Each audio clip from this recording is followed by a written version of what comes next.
আসসালামু আলাইকুম। বিবিসি আন্তর্জাতিক বিশ্ব সংবাদে আপনাকে স্বাগত। শুরুতে সংবাদ শিরোনাম, পরে বিস্তারিত। বাংলাদেশের সর্বশেষ গুরুত্বপূর্ণ আপডেট সংবাদে আপনাকে স্বাগত। শুরুতেই সংবাদ শিরোনাম, পরে বিস্তারিত। প্রথমেই জানাবো আমাদের হাতে থাকা সর্বশেষ গুরুত্বপূর্ণ সবথেকে তাজা আপডেট সংবাদ। চাটমোহরে ঈদগাহ মাঠের নামকরণ নিয়ে দুই গ্রামবাসীদের মধ্যে ব্যাপক সংঘর্ষ, আহত ৩০। পাবনার চাটমোহরে বিবাদমান ঈদগাহ মাঠের নামকরণ নিয়ে দুই গ্রামবাসীদের মধ্যে সংঘর্ষে নারী পুরুষ ও ৩০ জন আহত হয়েছে। আজ উপজেলার মূলগ্রাম ইউনিয়নের আটলঙ্কা বাজারে এই সংঘর্ষের ঘটনা ঘটে। এই ঘটনায় এলাকায় থমথমে অবস্থা বিরাজ করছে। এরপর জানাবো, জুলাই সনদ বাস্তবায়নে কোনো আইনগত বাধা নেই বললেন অ্যাটর্নি জেনারেল। জাতীয় ঐকমত্য কমিশনের সিদ্ধান্ত অনুযায়ী জুলাই সনদ বাস্তবায়নে কোনো আইনগত বাধা নেই বলে মন্তব্য করেছেন অ্যাটর্নি জেনারেল মোহাম্মদ আসাদুজ্জামান। আজ ঝিনাইদহ শহরের এক মতবিনিময় সভায় সাংবাদিকদের সঙ্গে আলাপকালে তিনি এসব কথা বলেছেন। এদিকে শীঘ্রই প্রতি আসনে একক প্রার্থী ঘোষণা করবে বিএনপি বললেন বিএনপি নেতা সালাউদ্দিন। আসন্ন জাতীয় সংসদ নির্বাচনকে সামনে রেখে আসনভিত্তিক একক প্রার্থী চূড়ান্ত করার জন্য কাজ চলছে বলে জানিয়েছে বিএনপির স্থায়ী কমিটির সদস্য সালাউদ্দিন আহমেদ। এবারে জানাবো, ভারতে পাহাড়ে পাহাড়ে সেনায় সয়লাভ, দেশে দেশে সেনা হটাও স্লোগান। ভারতের প্রতিটি পাহাড়ে সেনার দাপট চলছে। কাশ্মীর, লাদাখ, নাগাল্যান্ড, আসাম কিংবা মণিপুর যেখানেই যান না কেন সেনা ক্যাম্প, বাংকার আর পাহাড়ের প্রতিটি গিরিপথে চেকপোস্ট চোখে পড়বে। শুধু কাশ্মীরই নয়, ৭ লাখ সেনা অবস্থান করছে বিভিন্ন চেকপোস্টে। কেবল ভারত নয়, চীন, পাকিস্তান, নেপালেও রয়েছে সেনার উপস্থিতি। অথচ বাংলাদেশের পার্বত্য চট্টগ্রামে সেনা উপস্থিতি নিয়েই বারবার তোলা হচ্ছে প্রশ্ন। প্রিয় দর্শক, সর্বশেষ জানাবো, আমেরিকা থেকে গ্রাজুয়েশন করা তরুণীর লাশ মিলল হাজারীবাগে। আমেরিকা থেকে গ্রাজুয়েশন শেষ করা এক তরুণীর লাশ মিলল রাজধানীর হাজারীবাগে।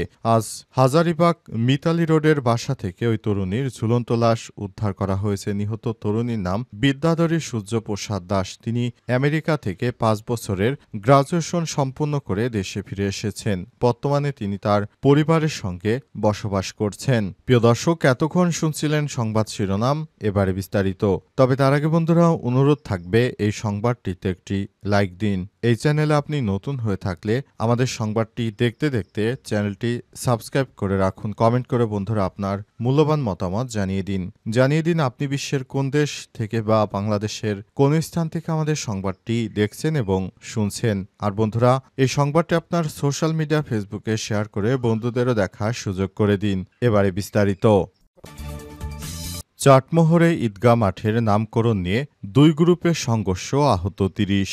পাবনার চাটমোহর বিবাদমান ঈদগাহ মাঠের নামকরণ নিয়ে দুই গ্রামবাসীর মধ্যে সংঘর্ষে নারীসহ ৩০ জন আহত হয়েছে। শুক্রবার সকাল ১০টার দিকে উপজেলার মূলগ্রাম ইউনিয়নের আটলং বাজারে এই সংঘর্ষের ঘটনা ঘটে। এলাকাবাসী ও থানা সূত্র থেকে জানা গেছে, প্রায় ২০০ বছরের পুরাতন আটলঙ্কা বন্যাগাড়ি ঈদগাহ ময়দান এলাকার মুসল্লিরা নামাজ আদায় করতে আসছিল। গত কয়েক মাস ধরে ঈদগাহ মাঠের নামকরণ নিয়ে স্থানীয়ভাবে এবং থানায় একাধিকবার বৈঠক হলেও কোনো সমাধান হয়নি। বৃহস্পতিবার এলাকায় মাইকিং শুরু করে শুক্রবার সকালে আটলঙ্কা গ্রামবাসী বন্যাগাড়ি নাম বাদ নিয়ে আটলঙ্কা ঈদগাহ ময়দানে লেখা স্ট্যাটাস লাগাতে যায়। এ সময় বন্যাগাড়ি গ্রামবাসী বাধা দিলে তাদের মধ্যে সংঘর্ষ শুরু হয়। অবস্থায় দুই পক্ষের মধ্যেই দফায় দফায় সংঘর্ষের ঘটনা ঘটে।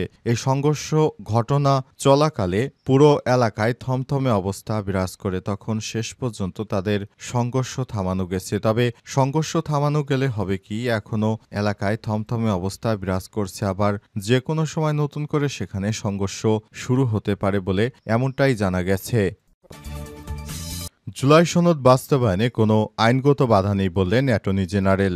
এখন চাইলেই সরকার জাতীয় ঐকমত্যের সিদ্ধান্ত অনুযায়ী জুলাই সনদ বাস্তবায়নে কোনো আইনগত বাধা নেই বলে মন্তব্য করেছেন অ্যাটর্নি জেনারেল মোহাম্মদ আসাদুজ্জামান। আজ ঝিনাইদহ শহরে সাংবাদিকদের সঙ্গে মতবিনিময় সভায় প্রধান অতিথির বক্তব্যে তিনি এসব মন্তব্য করেছেন। ঝিনাইদহ প্রেস ক্লাবের সভাপতি আসিফ কাজলের সভাপতিত্বে আয়োজিত সভায় প্রধান অতিথি হিসেবে বক্তব্য রাখেন তিনি।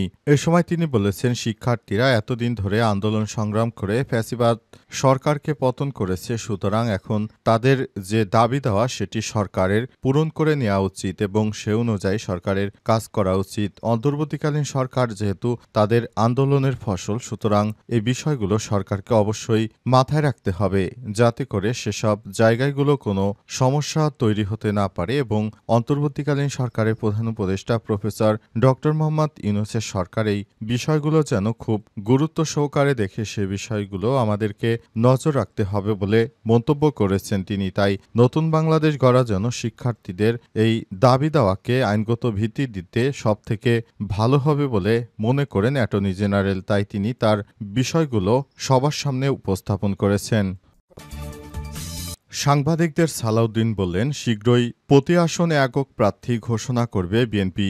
আজ গুলশানে নিজ বাসভবনে সাংবাদিকদের সঙ্গে আলাপকালে তিনি আরও বলেছেন, জুলাই মাসে সংগঠিত গণহত্যা নিয়ে আওয়ামী লীগের কোনো অনুশোচনা নেই। তারা দেশকে অস্থিতিশীল করতে যখন ভারতে বসে ষড়যন্ত্র করছে, সুতরাং তাদের বিরুদ্ধে আমাদের সজাগ থাকতে হবে। আসন্ন জাতীয় সংসদ নির্বাচনকে সামনে রেখে আসনভিত্তিক একক প্রার্থী চূড়ান্ত করার কাজ চলছে বলে জানিয়েছেন বিএনপির স্থায়ী কমিটির সদস্য সালাউদ্দিন আহমেদ। তিনি বলেন, শীঘ্রই প্রতিটি আসনে একক প্রার্থী নাম ঘোষণা করা হবে।